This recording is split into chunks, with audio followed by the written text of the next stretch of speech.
नमस्कार, चुनावी पंच लेकर हाजिर हूं मैं राजीव। तो आज मंगलवार, महामतदान का दिन और 4 राज्य, 1 केंद्र शासित राज्य।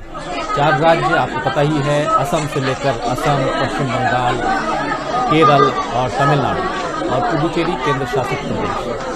इन 5 राज्यों में आज एक साथ मतदान, लेकिन असम में तीसरे और आखिरी चरण का मतदान, जबकि पश्चिम बंगाल में तीसरे चरण का मतदान। पश्चिम बंगाल में 8 चरण में मतदान होना है और उसमें से तीसरे चरण का मतदान आज हुआ है, जहां 31 सीटों पर वोटिंग हुई है। वहीं ये पश्चिम बंगाल की बात कर रहा हूँ, जबकि असम में 40 सीटों पर वोटिंग हुई है। आपको पता है कि असम में कुल 140 सीटें हैं, जबकि पश्चिम बंगाल में 294 और उधर तमिलनाडु में 234, केरल में 140 और पुदुचेरी में 30 सीटें। इसके अलावा आज कई जगहों पर उपचुनाव भी हुए हैं दोस्तों।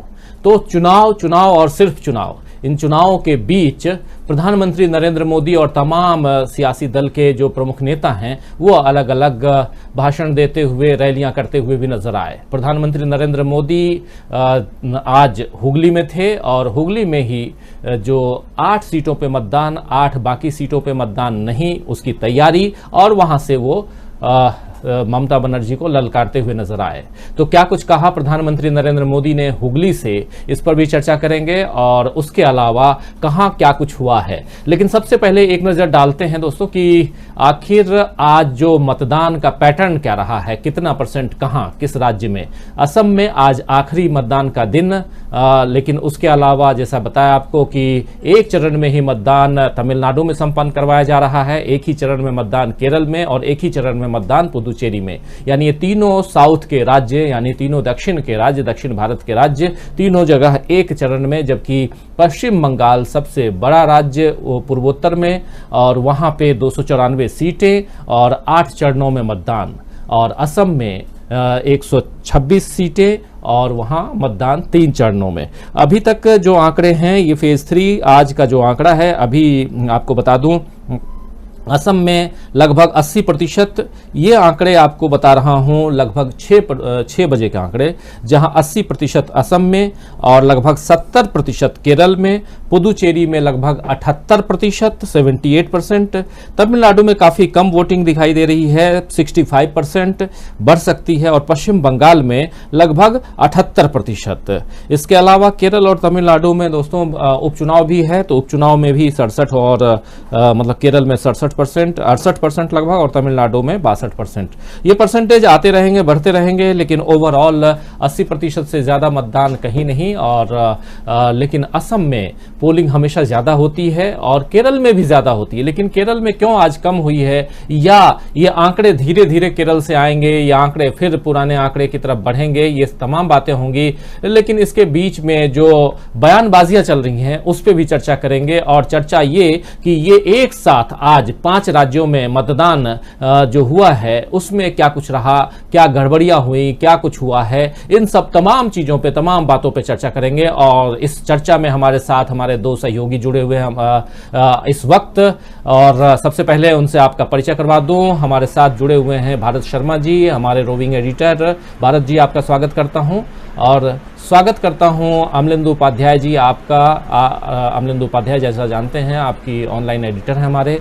और दोस्तों, साथियों, शुभचिंतकों जो हमारे साथ जुड़ चुके हैं, जो जुड़ रहे हैं, आप सभी का स्वागत है चुनावी पंच में। और जैसा मैं बता रहा हूं कि ये महामतदान का दिन है, मंगलवार है, तो इस महामतदान में किसका मंगल होगा और किसका अमंगल होगा वो देखना होगा, क्योंकि इसके बाद खासकर 4 राज्यों में मतपेटियां जो हैं, यानी कि ईवीएम, इलेक्ट्रॉनिक वोटिंग मशीन, वो अब लॉक हो गई हैं या लॉक होने जा रही हैं, क्योंकि कुछ लोग लाइन में अभी भी लगे हुए हैं और जो मतदान का उपयोग कर रहे हैं, प्रयोग कर रहे हैं। और उसके बाद जब मतपेटियां पहुंचेंगी, सुरक्षित अगर पहुंच गई, जैसा कि कई बार खबरें ऐसी भी आती हैं कि कई मतपेटियां सुरक्षित नहीं पहुंचती हैं, और जैसी खबर असम से भी आई थी पिछली दफा, यानी सेकेंड फेज में, कि एक बीजेपी विधायक की गाड़ी में मतपेटियां जा रही थीं और मतपेटियां पकड़ी गईं और उसके बाद वहां पुनर्मतदान की घोषणा हुई है। 4 अधिकारी जो चुनाव आयोग के अधिकारी हैं, चुनाव करवाने वाले अधिकारी जो हैं, उन्हें निलंबित किया गया है। इसी तरह आज एक खबर आई है और वो खबर है पश्चिम बंगाल से कि वहां हुगली में उलुबेरिया में जो मतदान का आज प्रोसेस शुरू होना था सुबह, लेकिन उससे पहले जो रिजर्व ईवीएम हैं, यानी जो रिजर्व ईवीएम और वीवीपैट मशीनें हैं, वो लेकर के चुनाव अधिकारी किसी अपने रिलेटिव के घर सो गया था। ये उलुबेरिया की बात बता रहा हूं दोस्तों, अपने रिलेटिव के घर सो गया था और उसके बाद जब पता चला कि नहीं ये अपने आप में एक आपराधिक मामला है, क्योंकि आप इलेक्ट्रॉनिक वोटिंग मशीन को लेकर के किसी भी प्राइवेट आदमी के घर नहीं जा सकते हैं। आपके लिए जगह जो है वो सुरक्षित है, पहले से आप वहीं जाइए, वहीं रहिए, वहीं क्योंकि सबसे बड़ी चीज होती है कि जो जनादेश है वो मतपेटियों में सुरक्षित रखी जाती हैं, यानी वोट जो है वो डालते हैं और वहां पे उसके बाद जब काउंटिंग होती है तो सुरक्षित माना जाता है कि हाँ सब सारी बातें जो सारी चीजें सुरक्षित हैं। और ऐसे भी इस वक्त आप जानते हैं कि चुनाव आयोग के ऊपर कई सवाल या निशान खड़े होते हैं, लगाए जाते हैं और उसके साथ साथ बार बार चुनाव आयोग को सफाई देनी पड़ती है कि आखिर कितना सुरक्षित मतदान हो रहा है और कितना जो उसके ऊपर जो अभी तक की वोटिंग जो करवाई जा रही है वो सुरक्षित है कि नहीं है। और इसको लेकर के सुप्रीम कोर्ट से तक में याचिकाएं दायर हुई, फैसले आए, तमाम बातें ये सब आप जानते हैं, पहचानते हैं, सब कुछ आप सुन चुके हैं। तो इन सब पे बातें होती हैं, इसलिए ईवीएम को सुरक्षित रखना बहुत ज़रूरी है और उसके लिए अगर चुनाव आयोग सख्त है तो इसकी ज़रूरत भी है। लेकिन सबसे पहले चलेंगे भारत जी, आपके पास आना चाहूँगा और आज जो वोटिंग का पैटर्न है, खासकर केरल में देख रहा हूं कि वोटिंग काफ़ी कम है, जो जैसा पैटर्न देखा गया है पिछले दफ़ा उससे पहले भी 80% से ज़्यादा का मतदान, लेकिन आज 70% के लगभग। क्या कुछ कहता है? सबसे पहले केरल की बात करना चाहता हूं आपसे। असल में ये निश्चित तौर पर मतलब इसका एनालिसिस जब आएंगे तब समझ में आएगा, लेकिन मुझे लगता है कि अभी लाइनें होंगी, जो इंटीरियर के इलाके हैं अभी वहां पर वोटिंग जरूर हुआ होगा। और ये भी हो सकता है कि कई बार ये मौसम और तमाम तरह की जो चीजें होती हैं उसकी वजह से लोग कई बार देर से भी निकलते हैं। हालांकि वैसे तो चुनाव वाले दिन छुट्टियां होती हैं और सारे लोगों को जो चुनाव आयोग है और सरकार है वो कन्विंस करती हैं कि लोग वोट डालने के लिए निकले। लेकिन अब केरल का क्या कारण है, अभी मुझे लगता है कि बहुत ज्यादा कुछ अभी उसे लेकर कोई खबरें बाहर आ नहीं पा रही हैं।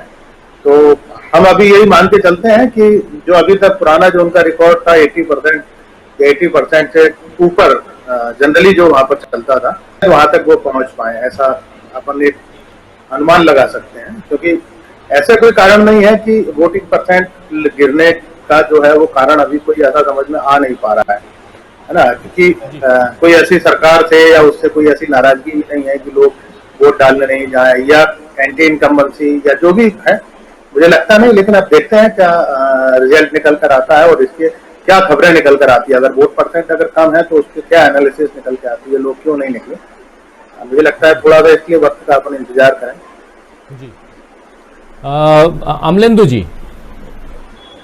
जी और पुदुचेरी, तमिलनाडु में भी परसेंटेज कम है, मतलब दक्षिण भारत में पुदुचेरी ही है जहां अभी रिकॉर्ड बम्पर वोटिंग हो रही है। लगभग 78% वोटिंग हो चुकी है इस वक्त तक। और लेकिन तमिलनाडु और केरल की खबरें जो आ रही हैं वो बहुत ज़्यादा, हालांकि आप याद कीजिए आज से 20 साल पहले अगर जाएं तो उस समय 50%, 55% और 60% वोटिंग होती थी तो हम लोग कहते थे कि बहुत अच्छी वोटिंग हो गई।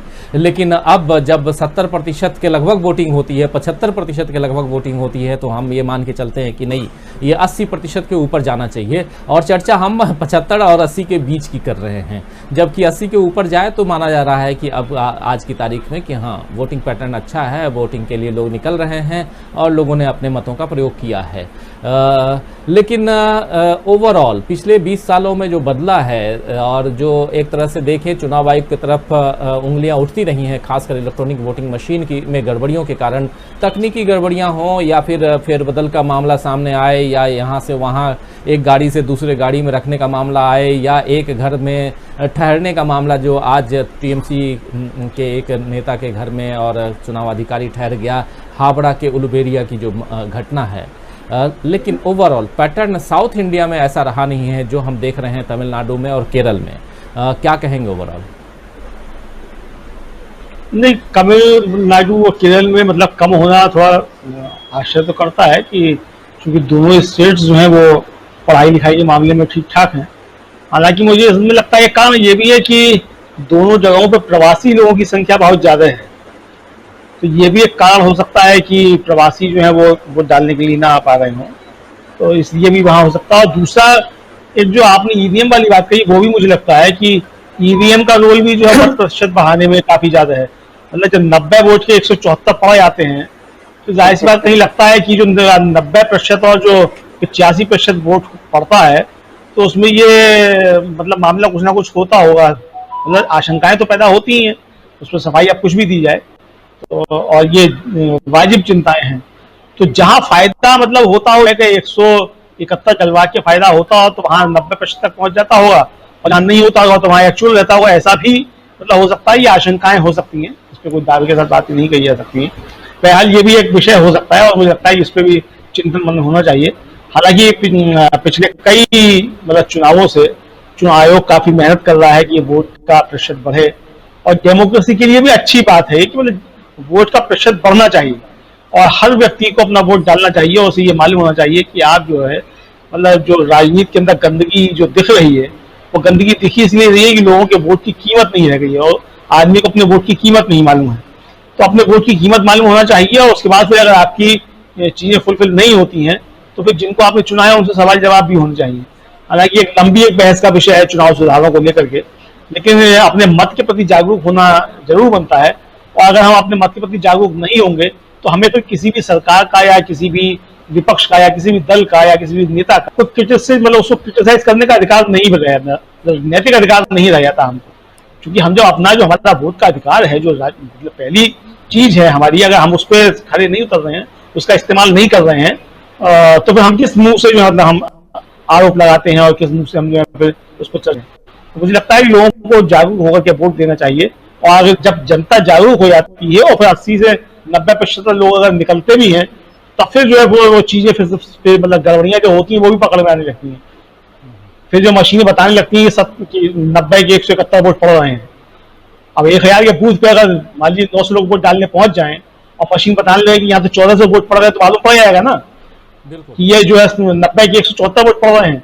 और जब वोट ही डालने जाएंगे 500 तो जाहिर सी बात है मशीन बता देगी 900 वोट पड़े, 90% हो गया। तो इसलिए लोगों को जागरूक होना चाहिए कि आपको अपना पूरा जो है वोट डालना है। आप अपने वोट का प्रयोग जरूर कीजिए। जो